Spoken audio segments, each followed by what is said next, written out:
The Uber and Lyft strike has come, it's gone, and it did not make a financial dent in Uber's pockets one bit. But then, was that ever the point? Hey everyone, this is Kevin the Apptrepreneur, and yes, I was at the strike, at least the one in LA. There were several major strikes across the nation, and it was a fun day. I'm not gonna lie. I mean, despite the seriousness of the situation, despite the fact that people are protesting and complaining because they are not paid a living wage, here's what we have to keep in mind. We are still all rideshare brothers and sisters. We all care about this job. We all want to keep doing it. I think that's why we fight so hard. And it was fun to meet a lot of people. It was fun to take selfies. I did some live stream. I got to meet Harry Campbell for the first time in person. We'd only talked over the phone.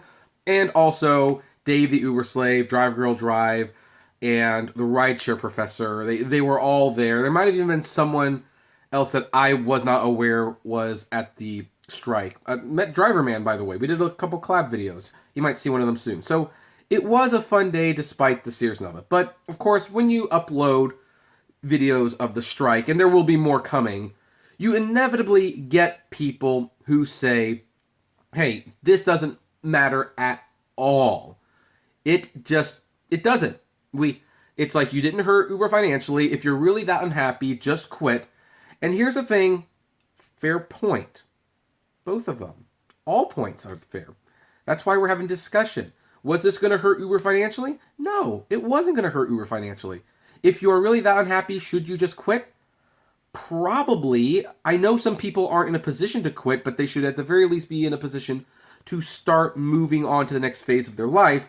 I have been telling people, and this has been a very unpopular opinion amongst the people who have been striking and protesting, you have to do this with the, not intention, that's probably a bad word, but you have to be with the consequence in mind that you will lose your job. And if you care that much about it, you have to keep fighting even after you've lost it. That's a position I put myself in. That's a position all of you who do this have put yourself in. And that's where it is. But here was the point of the protest. The protest, the whole point was to get the media's attention. Did it work? Now to a major ride-sharing strike that's taking place this morning. Uber and Lyft drivers in major cities all over the country are turning off the app for all or part of the day to demand better pay and benefits from their companies. All the way from JFK, they said. Saibu has been an Uber driver in New York for 3 years and says recently his pay has been cut in half. We could not even feed the family.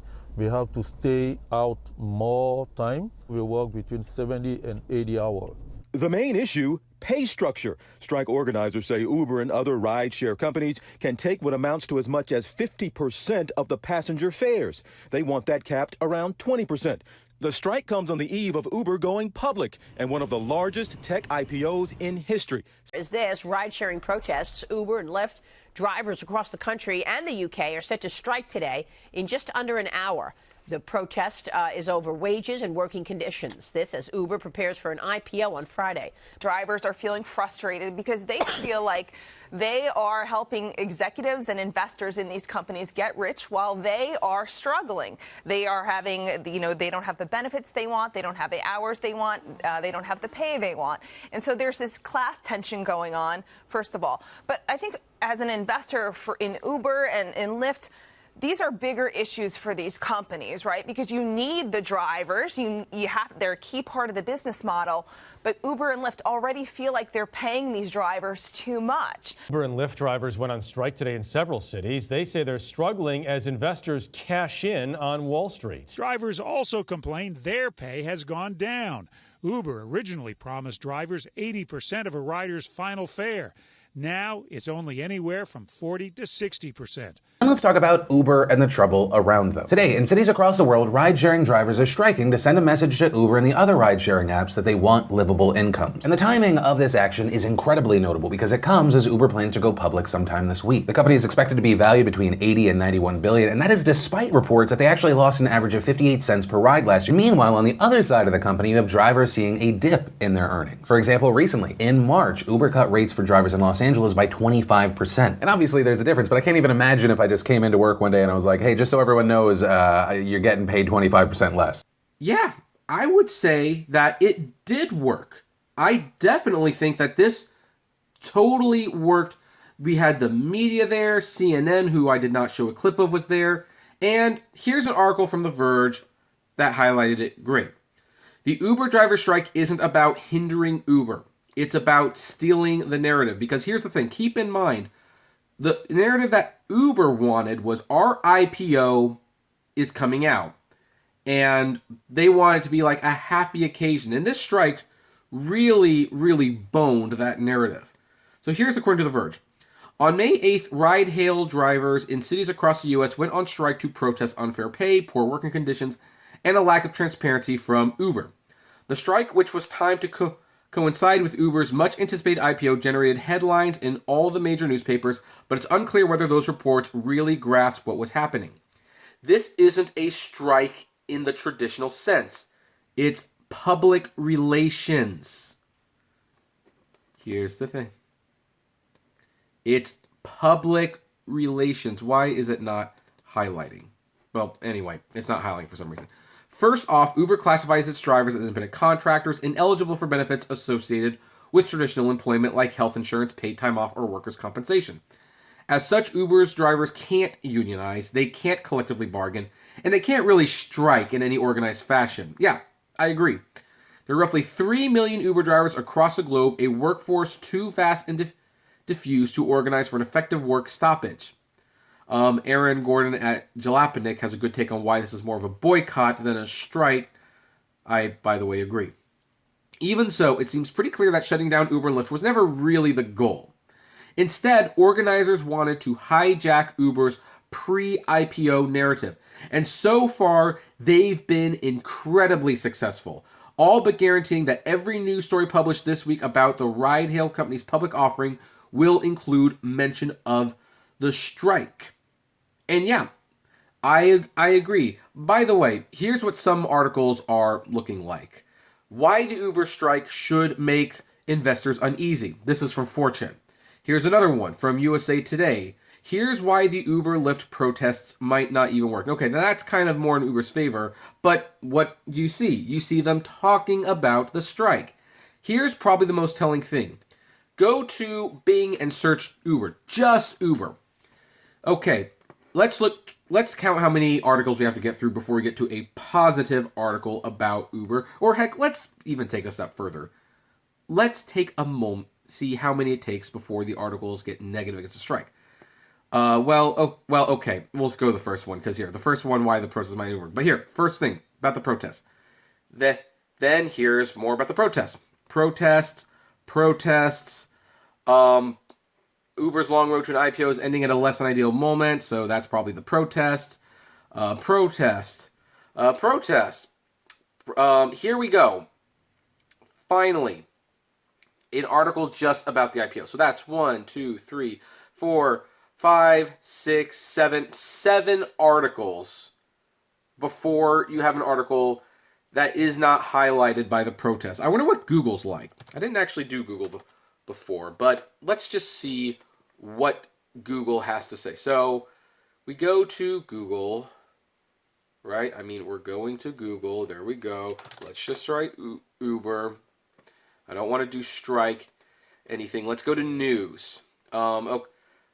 Okay, 1, 2, 3, 4, 5, 6, 7. I think that's not about the strike, but that's a negative, so we're going to count that. 7, 8, 9. Okay, so here, first 6 stories, protest. Next several stories, how Uber and Lyft caused major traffic. Finally, after at least a dozen of these stories, Kramer, markets could roar after we get past Friday's Uber. So that's obviously a positive article. So this is where The Verge is absolutely right. Even on a day when the royal baby was all the news, it was the Uber driver strike that was the #1 trend, claimed Bharavi Desai, executive director of the New York Taxi Workers Alliance and a longtime Uber antagonist. Her comment makes it pretty clear. trending on social media with the actual goal of today's action. By the way, most of my videos are trending too about the strike. Like, if the point is to send a message but not necessarily Uber, then who are the drivers targeting? Los Angeles Times reporters Joanna Boyan, I think I pronounced that correctly, and argues that drivers are directing their anger towards legislators who can take action by raising wages, capping commissions, and forcing Uber to come clean on costs and pay. I agree. I don't even normally like The Verge, but this is a really good analysis of what's going on. Quote, I think it's going to be left up to the legislators to step in and actually say, no, you have to treat your workers fairly regardless of how you classify them. Rebecca Stack Martinez, an Uber and Lyft driver who is helping to organize a strike in San Francisco, told Buyen. Yeah, I agree. Because here's something that me and other Uber tours have expressed privately, maybe publicly a couple times. But Uber and Lyft are not actually going to treat us any better unless the legislators force them to. And a strike like this makes it known to voters. And by the way, there's a major election coming up, not the least of which we'll be voting for a new president. Maybe. Potentially. We'll just have to see how that works out. But this is going to be a major issue on the ballot. And people, because here's the thing about this, people who struck, and I talked to a lot of them. They were normal people. They're the everyday people that the senators and the congressmen and the congresswomen and the presidents, they all say they want to cater to. And here they are saying that their job is inhumane. Now granted, again, some people will say, you don't like it, why don't you leave? And you know what? Fair point. I mean, we have to be honest about this, folks. The reason Uber and Lyft got to this point is because we let them. We let them take advantage of us. And that's why we're now fighting for a fair deal. Because we took whatever crummy offer they gave us. And you know, in some cases, we're still taking it. Because a lot of these people are going to be back on the road today as this video goes up. Not judging you, by the way, but I'm just saying, if you really stop and think about it, that isn't a very effective message to send to Uber or Lyft. But again, though, I think everyone knew that. That's why it was about this. The senators and the politicians, the newspaper and the media, and even the general public at some point, they read these stories, they see these strikes, they hear the horror stories, and so they take it more to heart than Uber or Lyft ever will. In fact, I'm going to even share a story right now. I try not to Airbnb anymore. And here's why. And I know this is kind of ironic me saying this because I've expressed interest in getting into the Airbnb business, and that's, who knows what's going to happen there. But at least overseas, not necessarily domestically, but overseas, I'm not getting Airbnbs. Yes, they're cheaper. They absolutely are, and they're very convenient. Here's why I don't get them anymore. Because I was in the Czech Republic and we got an Airbnb. And it dawned on me, it was like an apartment. They were renting out an apartment. Granted, that's what Airbnb is, apartments, houses, rooms, whatever. Then I started looking at the Airbnb system in the Czech Republic because there were people that were protesting Airbnb on the street somewhere. I didn't think too much of it at the time, but I decided to look up to see what that was all about. And apparently, what is going on with Airbnb is that overseas in some of these more impoverished nations, I don't know if I want to call Czech Republic a impoverished nation, but it's not a big industry country either. A lot of families rent houses from landlords or apartments. And the landlords are kicking those people out of the places they live because it's more lucrative to Airbnb. So I hear those stories. I was not even aware of that.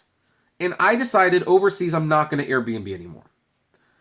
Now, I don't know if America's necessarily going to do that. I think we love our convenience too much. We just talked about the Amazon Go store, how that's going to be like, that could potentially be very, very detrimental to the economy and the employment force, and yet no one's probably going to care because it's super convenient. But these stories don't hurt. I was talking to Dave the Uber slave, and as someone who still drives, he told me after the first strike, he had never seen so many tips, a lot of $5, $10 tips. He can tell you the story himself, of course, but that's what he confided in me. So the strike is having some effect. It might not have it on Uber or Lyft, but you know what? It's having on someone. And again, the narrative is gone. Uber did not control the narrative. Their big celebration of announcing their IPO, we're not even talking about it today. We're talking about the strikes. And I have no intention of talking about their IPO today. I might not even talk about their IPO this weekend, just, to stick it to them a little bit more. But anyway. So also, and I've got, of course, mixed feelings, but I have a very interesting political background, as you probably figure out. Because Vermont Senator Bernie Sanders published an op-ed in the San Francisco Chronicle today declaring his support for the striking drivers and lambasting the Trump administration for providing cover for gig economy companies like Uber. I kind of like Bernie Sanders, to be honest. And I don't know if I necessarily agree that Trump's covering these companies. I know that Travis Kalanick was on the Trump administration board, but I've not heard a story where Trump has deliberately, protected anyone. Wouldn't surprise me, of course, but I haven't. This is what I don't like about the new election. Everything's about Trump, apparently. But he's trying to pass legislation which will bar employers from continuing to misclassify their employees. So, and by the way, Uber sends over a list of all the programs the company makes available to its drivers, including its recently rolled out rewards program, which we talked about. And by the way, it's a GIMP rewards program system. So, also, I don't know if it's listed here, but Alexandria Ocasio-Cortez, who I don't like at all, do not like her at all. She voiced support for the drivers who are striking. And whether I like these people or not is kind of irrelevant, but I'm just letting you know where I stand. The thing is, again, you have the senator's ear, you have the congressman's ears, you have the presidential hopeful's ears, you have the media's ears. Uber and Lyft might not care, but you know what? Here's the thing. EA Games, and I'm going towards this, trust me. EA Games screwed over a lot of video game fans with Star Wars Battlefield 2, with very predative loot boxes that you would have to pay to win the game, therefore defeating the whole purpose of the game. And other video game companies included loot boxes in their games as it's a billion-dollar industry, but by the mere fact that they exist, the games are broken and you have to pay to have a good functioning game, and they prey on kids and gambling addicts. The U.S. has finally introduced a bill that would make that kind of loot box illegal. It would make it illegal. So the thing is, you push too much, too far, they do come back. This strike, you're right, it didn't hurt Uber financially. Most of these people will be back on the road tomorrow. I wish they wouldn't, but that's their choice to make. But again, the Uber driver strike isn't about hindering Uber. It's about stealing the narrative. I think they have absolutely stolen the narrative. And they will continue to steal the narrative all weekend, especially since I'm going to help the narrative as much as I can because I've made several videos at the strike. And we're going to sprinkle them out throughout the week along with the other news updates and stuff. So, yeah, this is not going to go away for Uber or Lyft anytime soon. And as much as they want to ignore it, the thing is, they better do something to help the drivers. Because if they don't help the drivers, I'm definitely under the impression, because I'm going to end this. Because I said this to someone at the strike. And if it gets out, I think it'll be taken out of context. So I'm just going to be honest with you right here and now. I know that Drivers United are probably watching these videos, and they are not going to be happy with what I say, but hopefully they will understand what I'm saying.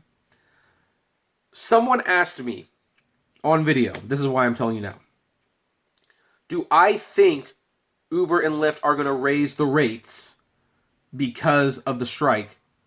My response was no. I don't think they will. That is the one thing they do not want to do, and they will fight. I almost think they would rather go out of business than pay us more. But here's the thing. The congressmen might want to see the drivers paid better.